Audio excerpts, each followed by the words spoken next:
What would you have done differently? Because everyone's so smart here. Let's see how smart you really are. What would you do differently to save it? You would what? You would have cut the last 5 minutes. Too boring for you? Or too devastating for you? Maybe you can't handle your own emotions. Maybe you should see someone for grief counseling. Maybe you haven't allowed yourself to grieve over your dog when you were 10. There might be some deep-seated issues here. He needs a hug. Would a banker from Canada like to hug this man to make it feel better? We have a stripper over here who might. For the right price. Alright, well, hopefully you weren't too horribly disappointed. Those of you who haven't seen it, I recommend it. I don't really care because it's off the air now. Yes, over in the other corner, back there. How much fake blood did you swallow an evil dead? How much fake blood did I swallow an evil dead? How could one keep track of such things? Let's pick a random number. Well, Evil Dead 2, I know that probably close to 200 gallons, because we had to have a scene where, for those of you who have not seen Evil Dead 2, the character Ash, his hand gets possessed, and he has to cut it off with a chainsaw. But then it escapes. His hand does. It flips him off and does all kinds of things, and he shoots at the hand and puts holes in the wall, and then a little blood starts dripping from the hole, thinking that he got his hand. Well, then as he looks closer, a geyser of blood comes out. So, how do you get the effect of a geyser of blood? Like, how would you get that? Would you pump it out from behind the wall, like through high-pressure pumps? Yeah, you would try that, wouldn't you? But it wouldn't work. Because we tried that. The pumps go, man, the blood has to get up to speed. Sam Raimi's like, blood should never have to get up to speed. He needs to look in that hole, and the blood needs to hit him instantly, directly in the face. How do you accomplish that? Turn what? Turn the set. Oh, so easy for you to say. Alright, to accomplish that, Ash is supposed to be like this, looking straight ahead. So now, let's turn the set. Everyone now, I'm going to lie on my back. Alright? Now turn your head this way. Turn your head sideways this way. Now it looks like I'm standing up, right? It does, right? Just stick with me, for God's sake. Now you also have to turn the set this way, right? So the door is now this way. And the camera is not this way, the camera is that way, right? And the blood is right above me in a 55-gallon drum.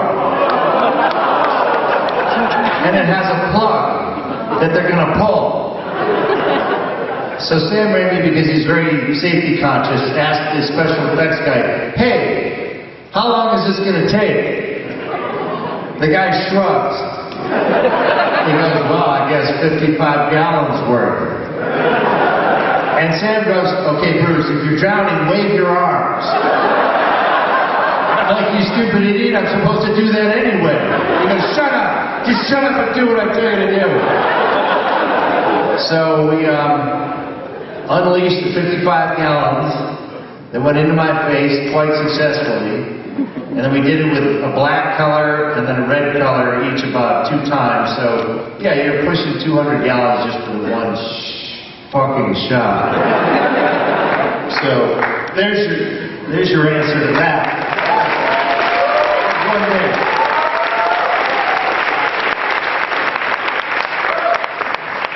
That was one day of Evil Dead 2. The original Evil Dead just had good old-fashioned Caro syrup that we bought at the local store. Anyone know how to make fake blood? It's a really easy recipe. Tell me. Stand up, please, ma'am, for God's sake. People may want to learn from you. Caro syrup and red food coloring. You think it's that easy? Now, you're leaving out some key ingredients, man. It's just not that easy. Sweat and blood. No, what are you, a freak? No. Ants in your pants? Just stand up for a second. Carob syrup, yes. The clear carob syrup, not the darker kind. And you pour in red food coloring, the whole little bottle, like that. Like it's a whole bottle. A little bit of blue, yes, you're correct in that, so it doesn't get too pink. If you put in too much blue, it turns purple. What's missing, though? Opacity.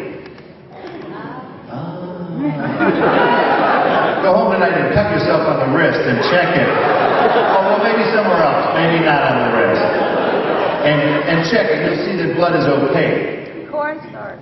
Cornstarch, possibly. Coffee made is better. Mix it up into a little paste to get all the lumps out, because you don't want lumpy blood. Add that to it.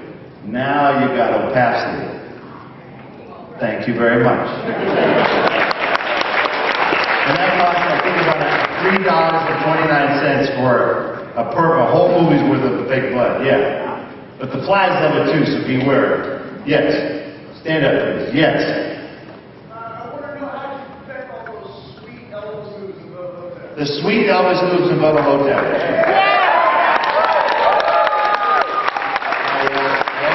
did about 4 of them, I think, but I trained with an Elvis impersonator. The best Elvis at 68 years old with cancer on his penis. I'll go with you there. I studied under an Elvis impersonator, a guy who's on the Vegas Strip, one of the best guys. He worked with me for 5 minutes and he said, just forget it, man, you're never going to get it. I said, well, maybe you suck as a teacher. He said, no, you suck as a student. So we were done with the lesson. I went, I guess I'm just going to fake it. Just like you. The guy, though, the impersonator, he told me about the best day he ever had in his life. He was doing a charity event on the Las Vegas Strip, and he asked the suit company, the jumpsuit maker, there's only one company in the U.S. that ever made Elvis' jumpsuits, and he had to give them back. Bubba Hotep, we had 4 jumpsuits made for the movie by the same company that made them for Elvis, and we had to give them all back because they owned them. But this Elvis impersonator asked him if he could wear an actual Elvis outfit for this charity event, because they were the same size. They let him do it just for the show. He puts it on. Halfway through, he's starting to sweat and heat up, like the king used to do. And he started to smell like brew. Because that's what Elvis used to use to cover up his stench. You're not washing these sequin jumpsuits. No. No. So how do you cover it? You cover yourself with brew. And when he smelled the brew coming through, he smelled the essence of Elvis, and he said it was the greatest performance he ever gave.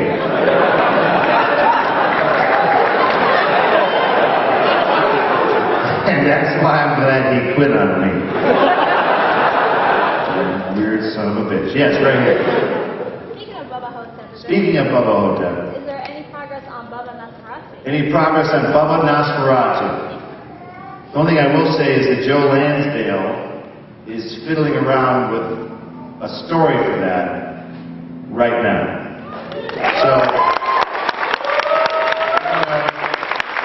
there's a lot of hoops to jump through to get it actually into a theater. But having Joe Lansdale is a good start. Because he's the key. It's his brain that we need. Yes, right here. Is there any word on the Sam Axe spinoff? Any word on a Sam Axe spinoff? So, well, we sort of already did a prequel, I guess you could say. I don't know yet. We'll see what the TV guys have in store.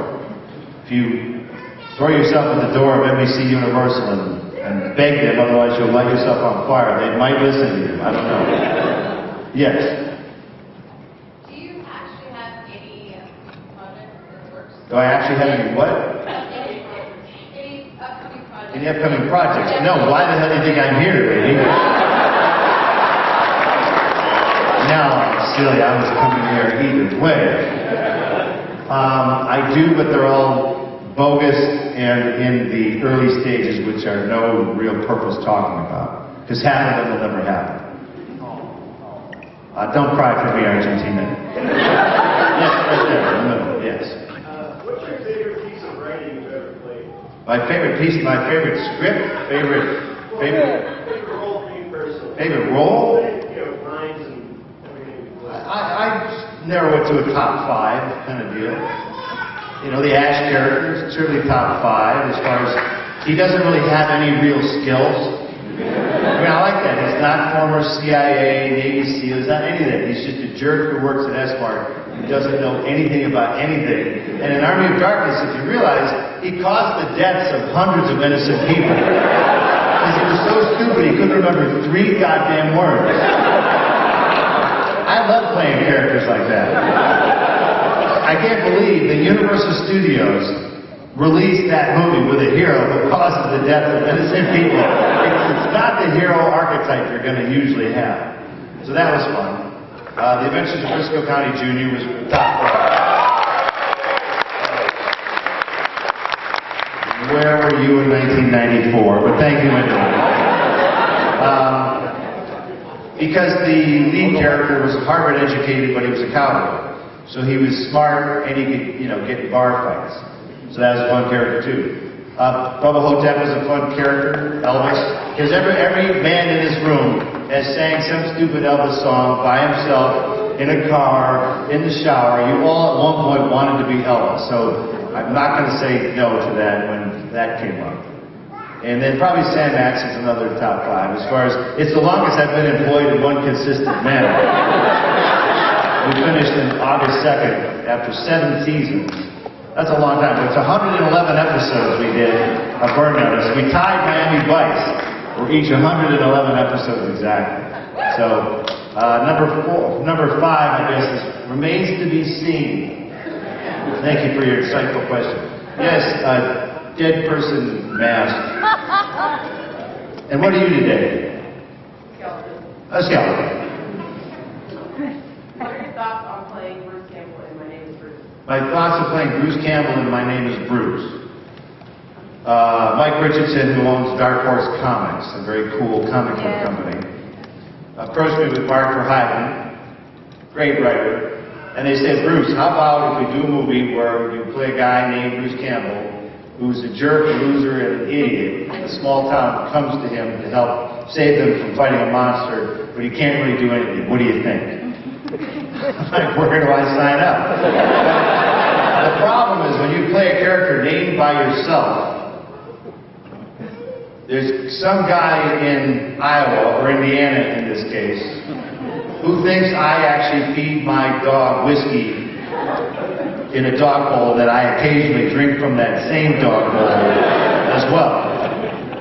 Because some people go, boy, that's Bruce Campbell, man. I don't know why he's doing that weird shit. He must be an asshole or something. So, it was risky. Yes. Everyone looks behind them. I do like that. While brainstorming the new Evil Dead, there was some homage to the old, you know. Was any of that your The new Evil Dead had some homage to the old Evil Dead. Yeah. What did you notice? What sorts of things? What was any of that your idea?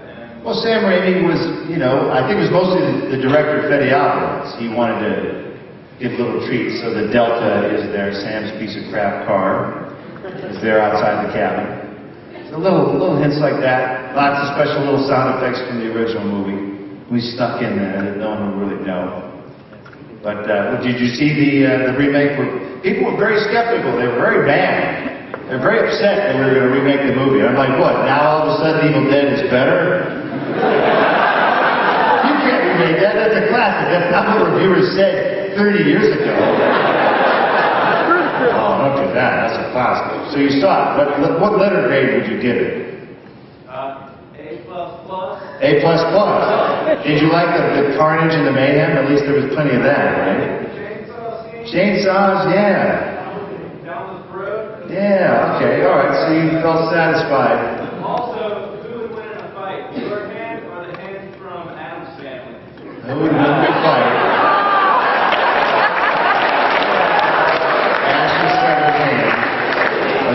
from Adam's Family. The one from Evil Dead 2 is a much nastier little hand. I think would kick that PG-13 hand's ass.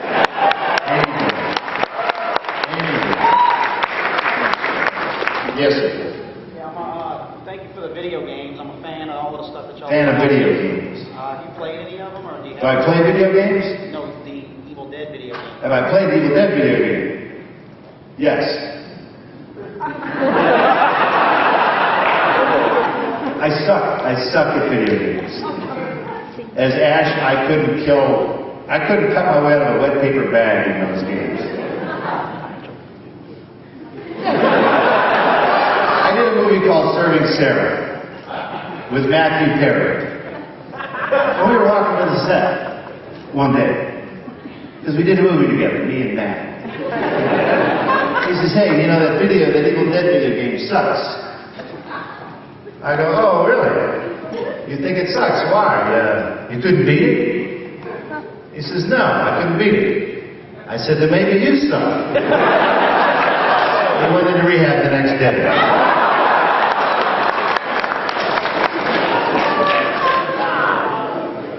It's mostly a true story.